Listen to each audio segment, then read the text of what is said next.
Laissez-moi vous conter une histoire, celle d'un joyeux luron sur un pied, celle de l'unijambiste notoire qui nous faisait tellement rigoler.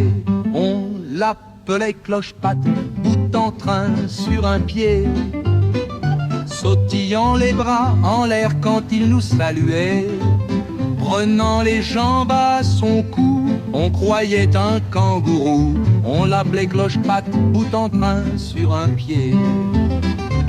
C'est lors d'un jour à la maternelle, enfilant sa botte sur son peton, qu'arrive une nuée de sauterelles noires qui lui dévora le second. On l'appelait Cloche-Patte, bout en train sur un pied, sautillant les bras en l'air quand il nous saluait, faisant des pieds et des mains pour faire rire tous les copains. On l'appelait Cloche-Patte, bout en train sur un pied. À l'école il avait toute sa place, et lorsque l'on jouait au ballon, c'est en l'air qu'on lui faisait la passe. Ainsi il pouvait marquer du front. On l'appelait Cloche-Patte, bout en train sur un pied, sautillant les bras en l'air quand il nous saluait.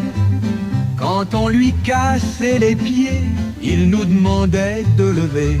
On l'appelait Cloche-Patte, bout en train sur un pied. Prenant bien du recul sur son mal, loin d'en développer une névrose, le drôle, les journées de carnaval, venait déguisé en flamant rose. On l'appelait Cloche-Patte, bout en train sur un pied, sautillant les bras en l'air quand il nous saluait. L'été monté sur ressort et nous on riait très fort. On l'appelait Cloche-Patte, bout en train sur un pied. Eu égard à sa démarche instable, il n'avait jamais pu boire de thé.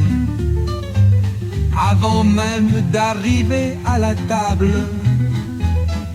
il aurait fini ébouillanté. On l'appelait Cloche-Patte, bout en train sur un pied, sautillant les bras en l'air quand il nous saluait, bondissant comme un lapin, prêt à donner un coup de main. On l'appelait Cloche-Patte, bout en train sur un pied.